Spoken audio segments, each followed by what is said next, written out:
Welcome back to the Young Mind Podcast. Today we got a couple special guests. We got some artists. We got TheTwiin, his partner, his manager, Martel. We out here. We got What's some going on? Happy to have y'all here. Yeah, man. Thanks. Absolutely. Thanks. I'm excited. Man, so TheTwiin, Mm-hmm. I just got hip to you. Your SoundCloud's fire, man. How long you been making music? Yeah, so I've been making music probably about 3 years, but like really like pushing it for like the past year and a half. Okay, what changed in the past year and a half? Shit, just I got better, really. Like I gained more confidence and my skills got better. You know what I mean? Mm-hmm. Just got more comfortable with it, ready to like drop shit. Okay, you be mixing and mastering your stuff, or what do you do? How involved are you? Yeah, so I have like a little setup at the house. I got my own little microphone and I got Logic and I record myself. But I'll buy presets like offline and then put those on my tracks and then kind of see what they're putting on it so I can kind of tell the engineer that I send it to where I want the mix, if that makes sense, Mm-hmm. Okay. So I'm like, I'd say what, 50% involved? Yeah. Like I write everything. Well, he helps me write too. Yeah, I mean, I'll probably say more than 50. I mean, if you want to take, I guess the making the engineer, the mixing down, and the producing, if that's 50%, then yeah, I mean, you pretty much when you write your own music, you even do mixing. Like I said, you've been mixing on your own now too. Yeah. So shit. And then I just send it off to get it mastered, basically. Yeah. Okay. Yeah, so he's definitely in there. Like I remember just like a year and a half ago, like just the trajectory that this dude's going, and it's just like once you take it more serious too, you're gonna hear a different sound. Said you can tell when an artist is locked in, and I won't say you wasn't locked in back then, but there was a day you called me. You was like, "Yo, I'm taking shit for real." Yeah, because I mean, before it was I had to pay for studio time and like I couldn't really afford it, so I could only go maybe once, twice a month. Mm-hmm. Now I got my own shit at the house and I can do it all day, every day. Or, at the time it was like that. Then I got a job. That's a game changer, I imagine, though, being able to record at any time. Yeah.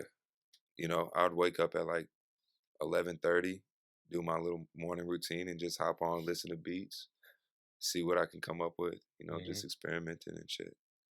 Where do you find your motivation when it comes to music?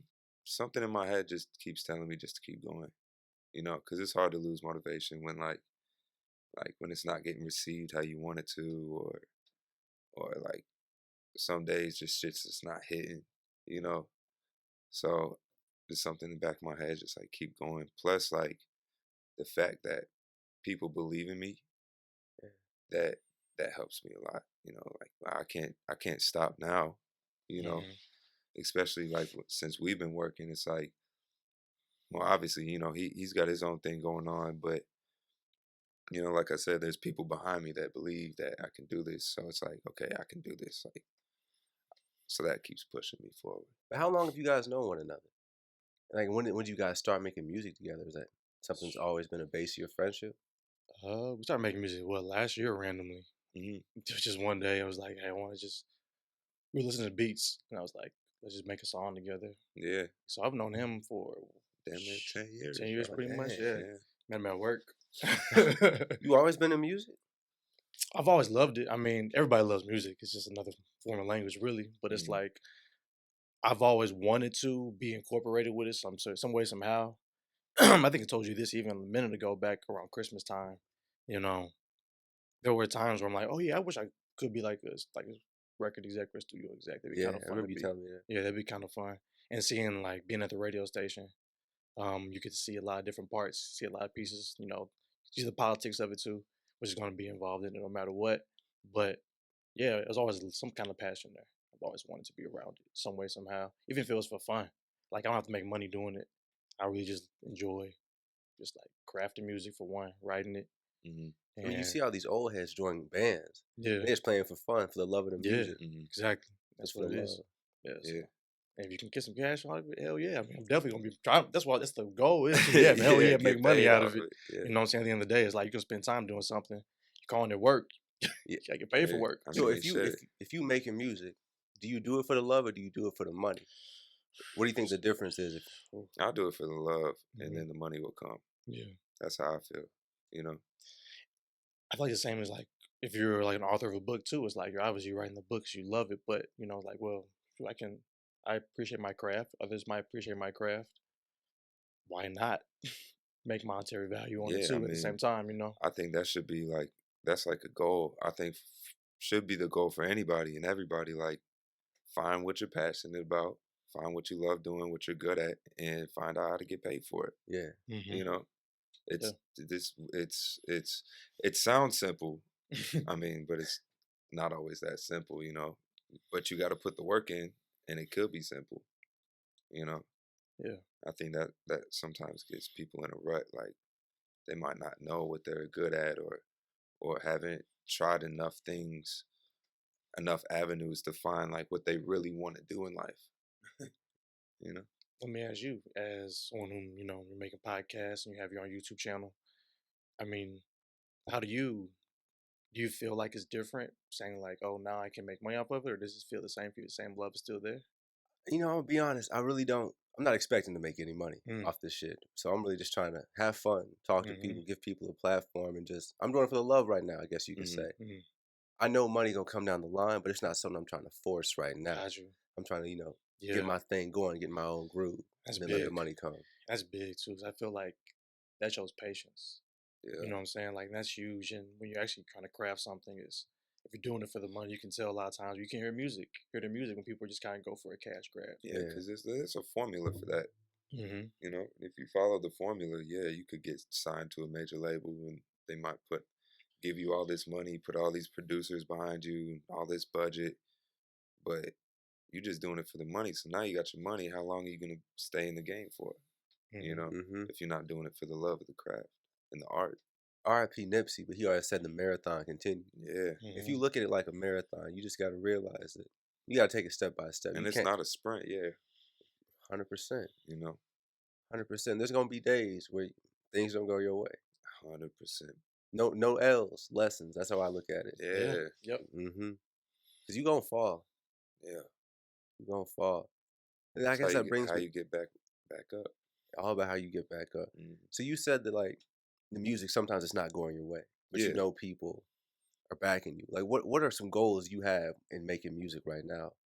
Mostly just like getting more music out there, and like just more exposure and more networking, getting my sound to the level or the standard that I want it to be, and then getting it to the people, you know, Mm-hmm. and yeah, just that's basically the goal for me is just getting it to the not necessarily in the right hands or the right ears, but just to keep making it, keep making music and keep having it like in people's faces. Like they gotta Mm-hmm. see me keep making music videos, keep flooding timelines with promotions and content, you know. Let them see you. Yeah, Just be seen. yeah, I feel like the quality's there. People just got to see it. yeah. It's getting there.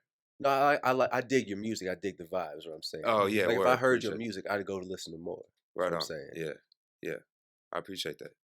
Thank you. What's your goal in the music? Still really trying to figure it out at the end of the day. Really want to see where this takes it. You know what I'm saying? It's like as far as getting back into like the main industry, I don't think I want to do that. Like you know what I'm saying? Like be a part of like the more the corporate side of the music. Yeah. Which I mean, still being a manager, yeah, you're still doing with business and you're trying to find obviously sponsors and things like that, and trying to raise money for your artists. But it's like I want to be able to build it from inside with people that I know, and so it doesn't feel like I'm being like have to do something because I'm working with labels or things like that. I really just want to make it like very genuine, Yeah, and and organic. so yeah, organic. So anything I do is just gonna be started from this right here. I You think know. that's basically why, like, we kind of work well together is because we kind of want everything to be organic. Like Mm-hmm. we don't try to force anything. Like we're not really trying to like ask for any handouts from anybody. We're not Mm-hmm. reaching to like people that we can't grab. You know what I'm saying? It's Mm-hmm. just like all try to keep it all like close knit and keep it like genuine, like you said, and organic. And just let Mm-hmm. it build. Cause shit, honestly, we're on the ground floor right now. You know? Yeah. It's like y'all building a team though. Yeah. I mean, we're trying to. Yeah, I mean, my cousin actually, he makes music too. Like, Mhm. I mean, he doesn't constantly make music all day, but he knows how to make. He writes really well. He's just Mhm. he's a good artist, has a good sound, Hmm. you know. And so like he's another person too that we've been trying to get him in there. We had a couple songs with him. We'll show you another song later Oh Yeah. man, because yeah. that one he really snapped. My Yeah. cousin snapped on that one. Yeah. It's just So gas. he has a couple of them he snapped on. So it's like we gotta play that for you. But it's like we see the talent. You know what I'm saying? We see people that actually want to do it, and that's kind of what we gravitate to. Somebody's like, so I meet you somewhere like, hey, I make music. Like, okay, Come through. shit, come through. We'll Yeah. see if there's a connection or not. Yeah. One might say that the music, the rap game, the music game is like convoluted right now because like Mhm. the ease of access. How do you Mhm. How do you differentiate yourself in a crowded market such as music? Be original, I guess. You know. Mm. Yeah, I would say too. It's There's like, just go yeah. ahead. There's just like so many clones, really. You know. And that's kind of the hard part about trying to find like your own sound, because everything comes from somewhere. Everybody's inspired by somebody, influenced by somebody. So like the word original is kind of hard to hard to say, because it's like, what is original? But that's what I would say is like, find your own lane really, and try to and not coattail off of somebody else's sound. You know what I mean? Yeah, just have your own. Make it be organic. That's what y'all been Yeah, sticking with. Yeah, yeah, and it's so hard too because it's so many sounds now in hip hop. yeah. Like growing up, like in the 2000s or late 90s, like there was not access to as much music as they have now. Hmm. So there's so many like subgenres inside of hip hop. So even standing out makes stuff original. There's a whole bunch of people that also sound crazy on my bad, crazy original. You Mhm. Yeah, know, because there's a lot of people doing a lot of things. So you're always gonna, like he said, you're always gonna be inspired by other people. But it's like I think it's also about telling your own story. yeah, I think when people can kind of relate to you, that's really makes an artist. Like that's why you love J. Cole. That's why you love J. Cole so hell much. yeah. You That's my know, guy. it's always somebody you can connect with a story, see where he came from, see Yeah, their background. You can see a little bit of them in you or in your life or whatever that might be in your experiences. And I feel like once somebody can gravitate with that, now you have something you can like really build on, and the fan base really. That's yeah. so true. There's a Sylvan LaCue or Quest. Yeah, Yeah, yeah, so yeah. I stumbled upon him, but I was looking for underground artists, and I found him, and like he was talking to me. Mm. So like his music was so He's from personable. Florida. Yeah, Yeah, it, boy snaps. yeah. Boy, it's cold. Like Yeah, he's nice. he had just some songs that like touched me. Hmm. What blew my mind is like if I wasn't looking for him, I don't think I ever would have found him. Hmm. Right. And it's Hmm. just there's so much good music. We're It never gonna is appreciate all of it. So Hmm. like someone can be telling your story right now on them tape, and we never find that tape. Right. 100%. Yeah. It's crazy. I think about a lot of artists I listen to that like maybe I heard maybe a couple songs by them that I loved, and then like they just stopped making music, or I just stopped checking for them, Hmm. and I was like, man, I wonder what happened to that artist, and they just never made anything else after that. But it's Yeah, like, that's like Tut, when you put me on the Tut. mm-hmm, Like that mixtape, Preacher's Son. I was like, yo, this it like I feel this shit, yeah, and I stopped checking for him.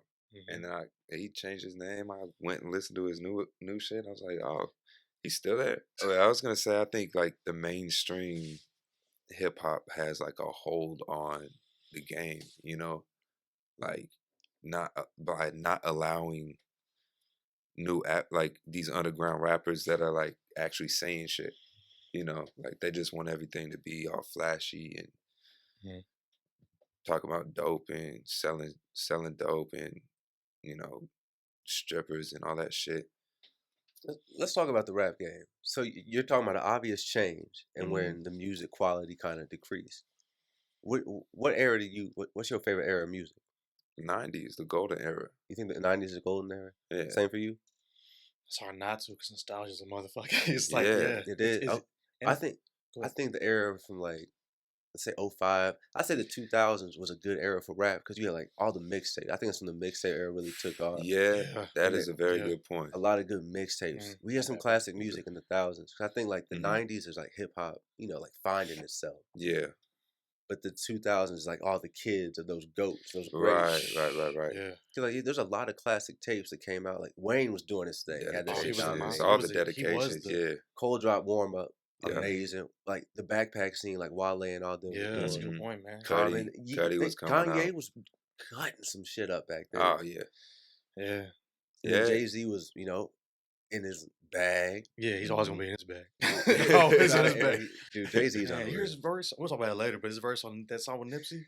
Whoa, what? What happened? What? We gotta listen. You ever heard it? No, bro. Oh, my most recent favorite Jay verse is What's Beef? It was Free? free. What's On Free? me. Yeah, he snapped. Oh, That shit is something different. You heard that? Well, obviously, I mean, you probably believe it, but it's like because he's Jay-Z, but like that was all and didn't write none of that down. Yeah, I mean, obviously he's a I master of his believe game, that. Yeah, and they actually cut it off, and like they thought it was done, and then he just kept on going. That's why the verse so long. It was like, all right, he was let him just, go. he was just talking basically. That's what he does now, bro. Yeah. He teaches game now. Yeah. Like, in a different way. Yeah. Like he was a hustler. He had a hustle mentality like early in his career. Now he's just teaching all of that shit back. Mm-hmm. That's a beautiful thing, man. it For is. real. It is. But yeah, what was your question again though? I got off topic. When did hip hop change, and what do you think like motivated the change? Do you think this is like part of the cycle, or do you think that the industry had a say in it? I think hip hop is ever changing, but I think A&Rs and big labels definitely had a hold on it. Like, kind of grabbed it. You know, you got all these execs seeing how much money can be made off of this culture, and so they're gonna grab these people who are like, perpetuating that and like try to make that the thing. You know what I mean? Does that make sense? Yeah, I understand what you're saying. Yeah. And I don't know that I think probably like 2012. Yeah. You know, like with when like the Futures and the Young Thugs came out, and then like they're like, oh shit, this shit is crazy. I don't think that's a slight to Future or Thug either. No, not at all, because their shit is fire, and changed the game. Created a sound. They the one Yeah. that pioneers of that sound Yeah. that we listen to now. There's a whole bunch of little Future babies and But that's what I'm Thug saying. babies. That's what I was saying. There's so many clones out now, like Mhm. who just try to emulate people and not put themselves in it, Yeah. Which maybe they do put themselves in the lyrics, but to me, it's also about a sound, you know? Too many people sound the same. Yeah. Probably when it changes, I mean, I feel like right now it's crazy as it sounds. I feel like as far as like the access of hip hop, I think Mm. is on an all time high. Like I think that like there is definitely the mainstream that's definitely pushing the agenda. There's always going to be. They're major labels. They have to make this money to recoup all this money. They have to make hits, and they have to find people that can make them hits. So that's always going to be part of the thing. But I think what you're seeing now is a shift in where the people who are in like maybe not in the mainstream eye, or people who aren't, like obviously big time artists, they're creating their stuff just like whether it be like somebody make a song on TikTok or somebody, word of mouth, or like just the way social media is now. Just like the way people just share music. Yeah, now, I mean, it's just crazy. SoundCloud, like, yeah, like you said, the access to it. It's just there's so much out there, and you can just put it out for free. Like, Just literally drop music. Yeah. And almost like the culture is more creating the sound now. Whereas I feel like a lot of times it was back, especially like maybe like the who that there era, that's all like the like but No Limit and all them like the early 2000s. Like that was definitely like you were only really hearing one certain sound because that's what was hot, and you didn't really have access to other types of music. But now I feel like these execs and whatnot, there's a whole lot of labels that are trying to come up by themselves without having to sign these crazy label deals. You know what I'm saying? Like managing their own artists, or artists managing themselves. And so it's like that wasn't exist at first. So now they're creating that. Now the execs are looking to them for that sound. Where at first they were like, no, you gotta make this sound for us. And now I feel like they're looking to, looking for Tyler the Creator, who just had a Target commercial. Yeah. Like that would never happen like 10 years ago.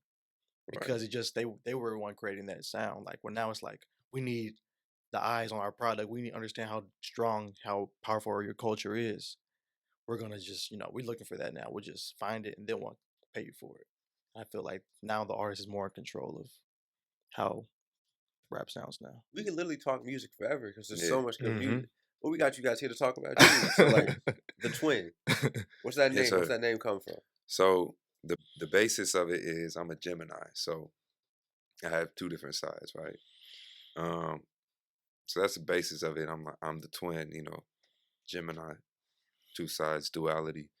Um, but to break it down more into me as an artist, it's like I have I have two different sides and two different kind of styles of making music.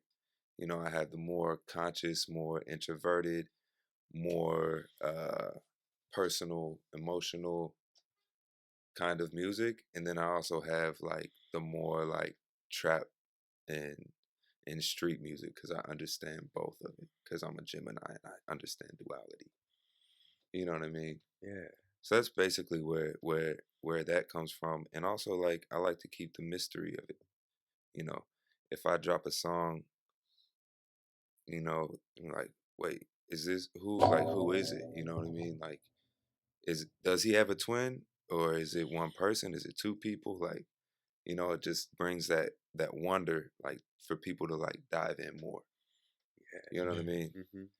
So I thought it was like a good little marketing kind of, It is, yeah. When I you know, first started listening to The Weeknd, I thought it was a group. I had no clue yeah, who he was. right, I kept listening. hmm Okay, it's that wonder. yeah. It's that like mystery effect of like, is it like? Because I just heard this song and it sounds completely different from this song. Is it the same person? Is it two different people? Is it a group? Like, does he have a twin? Yeah, and I really can't wait to release more music because it really will show more. Because when the music we have out right now, a lot of that was when he before he really like said, "Hey, this is the idea we're going." Like Hmm. he said, this is what I'm gonna go with. This is kind of how I want to roll it out."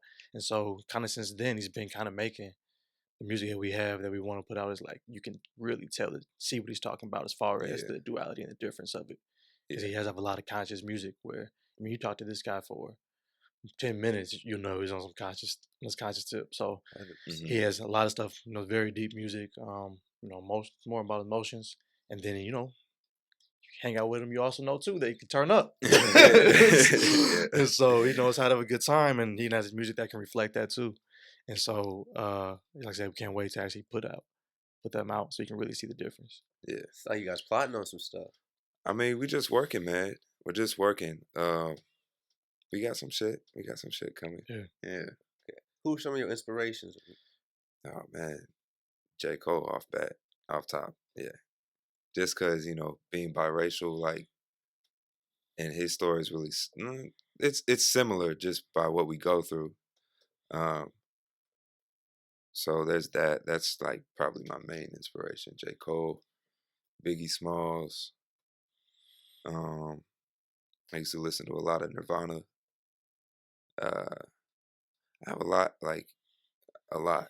A lot. It's hard to like boil it down because I listen to like all types of genres. You think that shows in your music? Yeah, absolutely.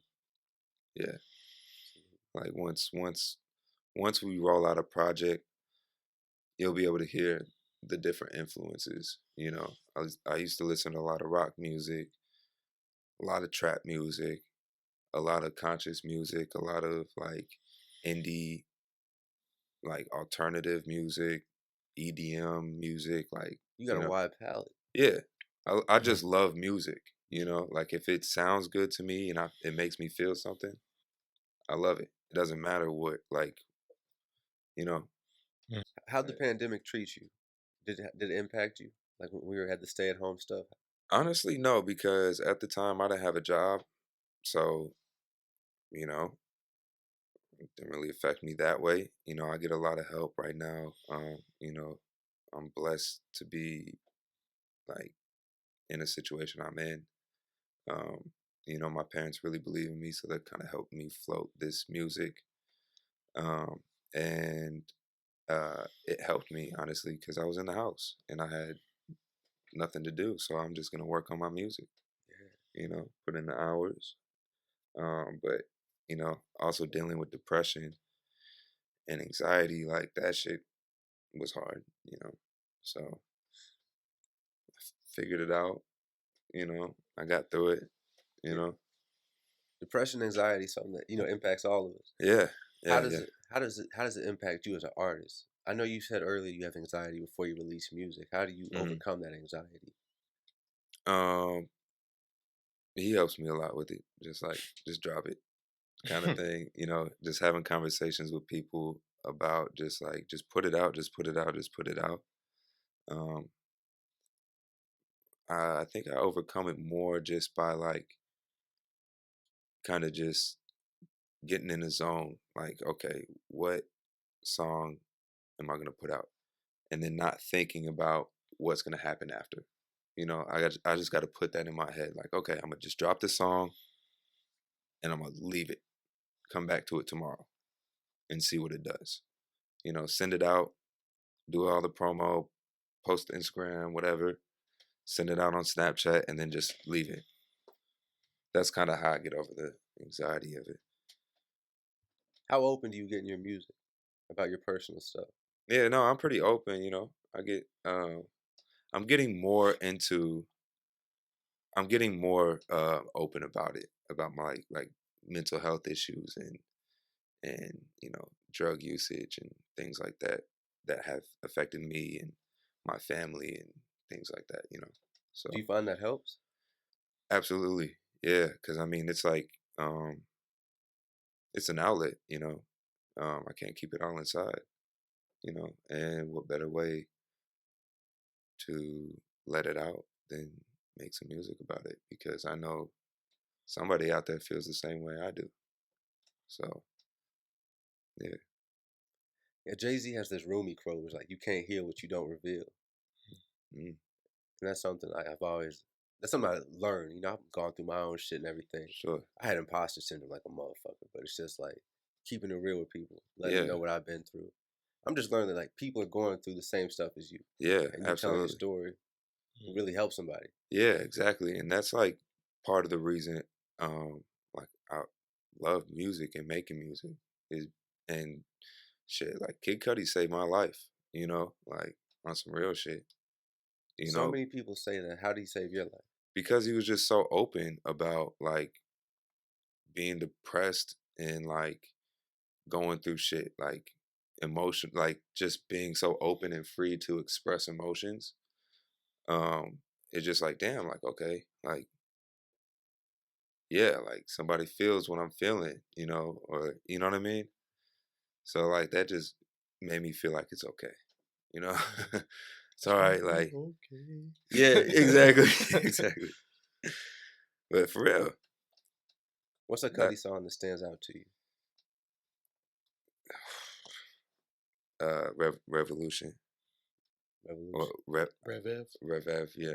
I was probably like 15 when that dropped. And he was speaking to you at 15. Yeah, cuz I was like, man, I've been dealing with depression and anxiety since I was like 12, you know, and I just recently found out that it was actually bipolar disorder, but so that just kind of added on to the twin effect, which I didn't even know, until afterwards. But yeah, When you were 12, did you know that you were depressed? Or did you hmm not? You knew? I mean, I knew something was up. I didn't know like it was called depression. I just thought I was sad. Yeah. So you suffered from depression since you were 12. hmm Well, like I lost one of my best friends. I mean, he was like a father figure to me in a way when I was 10. So like that kind of fucked my life up, kind of like shook my whole world up, coming to terms of uh, mortality at like 10 years old, you know, yeah, it kind of took a toll on me. You think it hardened you, or it, like changed the way you looked at life? Changed the way I looked at life. Yeah. I think it softened me in a way because I became more like compassionate and more like, like more loving and like wanted like make sure I talk to my people. At 10 years old, you was Yeah. thinking like that. Well, I mean, like 10 to like 13, you know, it's like it just happened like randomly, It's just like a random thing. Get a call. I'm at school. And I'm like, whoa, Mm. whole world just flipped upside down. So yeah, because you never know when you're gonna lose somebody, and that that still happens. Yeah. You know, Yeah. happened like multiple times. I mean, Yeah. it's life. It's Mhm. life. Oh, so I noticed a lot of music's on SoundCloud.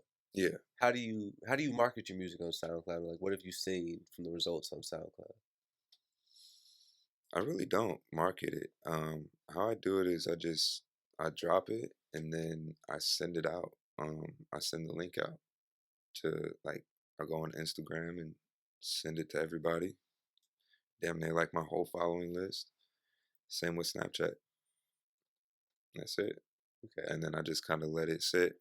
Maybe a week or two, I'll post it again. You know, Hmm. and like I said, I have a lot of people that like, um, well, a lot for me, but that like actually fuck with my music and fuck with me. So they'll repost it, and then that'll just kind of like organic, word of mouth. Um, so yeah, that's pretty much how I market it. You got any marketing strategy, man? Yeah, we actually had a game plan of how we were going to be doing it, and then, just with life and things, we didn't stick to the game plan. Um, it was more just like we had a system in mind how we were going to push it out, and I think we're still going to do that once we actually. It was more about just making sure we had the music at quality. We Hmm. didn't want to put anything out that was just so we wanted to make sure that like if we're going to do it, make sure it sounds good on everybody's speakers. You know what I'm Yeah, saying? Whether you're in the car, whether it's your headphones, whatever it might be. Yeah. So we wanted to make sure we refine that too, because with so much music out, you have no excuse anymore. Everything has to be pretty good quality nowadays. So yeah, that's really what it was. And now once we have put all the songs together and it's getting warm outside, yeah. like Once we like really get into like project mode, because I don't have any projects. Mhm. Everything. I only have one single on Apple Music, Spotify, and everything. Um, and everything else is on SoundCloud. Once we get like a project together, that's when we'll really hone in on like the Mhm. marketing, the promo, like the videos, the whole kind of Mhm. rollout. We were having a conversation with somebody who's pretty connected in the game, and he was like, at this point, like nobody gives a shit, like he Mhm. basically, blunt, and I was like, you're right. Like Yeah. nobody really, nobody knows me. So who's watching out for my rollout? Like Mhm. what You're right. rollout? Exactly. That's 100. Yeah. You know what I'm saying? Like Mhm. just drop the shit until you have enough stuff to like for people enough attention to where they want to pay attention to a rollout. Mhm. So that's kind of what we're trying to build right now. It's just a list, a following, Yeah. and yeah, that's what I've been trying to do. Yeah. We have like they're just like sitting there. Once we like get like said, like we's already sitting there. It's more just about just Putting it yeah. out. And we have a guy we're working with for a video too. Hmm. One of those two. So it's like it's gonna be trying to just hit him and hit him and hit him and hit him. If you look at people like Griselda, I don't know if you follow Griselda or Yeah. not, Love. bro. They're ridiculous. But like how they push music is just they just put it out and they just saturate it. They just saturate the market. Yeah. And it's like if it's good quality music, then no one's gonna be mad about that. Hmm. Right. No one's getting mad about getting good music, get more good music. So I think Yeah. that's like the best approach is just put it out. Yeah, and it's also like for me, it's like, I go back and forth on like, do I save this song for a project, or do I like just put it out as a single? Do I keep it in the tuck to like put it on a project, or like where does it stand? So like that's something that I'm trying to figure out, with my catalog. Hmm. Uh, you know, And a lot of times too, like I've told you before, like he asked me like I don't know, like I really like this song a lot. Like this one's like I definitely like you can tell which songs are definitely supposed to be for the album just for sure. based on the content. But you have some of them where like he's just going bar crazy and he's just like murdering. He's like I Yeah, kind of wait. I want to keep this on the album, man. This is hot. I'm like that's why we need to put it out yeah, because it's hot. And yeah. so it's like I'm like it's like because I always tell me you don't have better lines. You're always getting better anyway. Hmm. Like and think about this compared to what you did when you first started. Like there were some other songs too. Like we had maybe about 4 months before that where he was like, "Man, this is hot. Man, this is really good." I'm like, "Yeah, we're gonna get better though." And now this is better than that. And so it's like keep putting it out. You're gonna gradually make better music. Yeah. So like just keep it going. We talked about this earlier. It's like, do you put a song out and let them see the growth, or do you wait and get the perfect project? Oh, that's a good question. Yeah, I mean, that's kind of what I thought in the beginning when I started putting music out was I wanted people to see my growth, but then I started getting self-conscious and shit, and I was like, man, some of this shit is trash, you know? So I just like deleted them off my SoundCloud and shit. I was like, I don't even want to listen. I don't want to listen to this shit, like, you know? And I think that's also something that I've learned is like, if I don't want to listen to it, then I don't think anybody else does. You made this shit. Because I made it, you know. Like now it's like there's songs that I bump like that are my shit, and it's like I made this shit, like, you know. So I need to start putting out more music. Definitely expect more music in the next like 3 months for sure. Okay, where can people find you? Yeah, I'm on Instagram, Twitter, and SoundCloud. _ the Twiin, 2 eyes. Yep. _ the Twiin, 2 eyes, all lowercase. One word, obviously. And on Twitter, it's _ the Twiin, 2 eyes, 1. Yeah. What about you, Martel? And so actually right now, I have a personal page, but that's not the one I'm really gonna be using. I really want to be able to like make a whole one just dedicated to actually just music and him as an artist. So right now you can follow me at Marty on the Move _ I think that's what it is. I'm barely on Instagram. Okay, is that I'm barely on there. Okay. It sounds bad. But Yeah. I just social media just trips me out sometimes. I appreciate y'all coming. Yeah, absolutely, man. The Twiin, your music's dope, bro. I'm Appreciate it. excited to see what y'all got Again, coming. Austin. Yeah, man. And seeing I you, appreciate y'all pulling up. All right, See y'all thank you, tomorrow. man. Absolutely, thanks for having us. Which came to this one?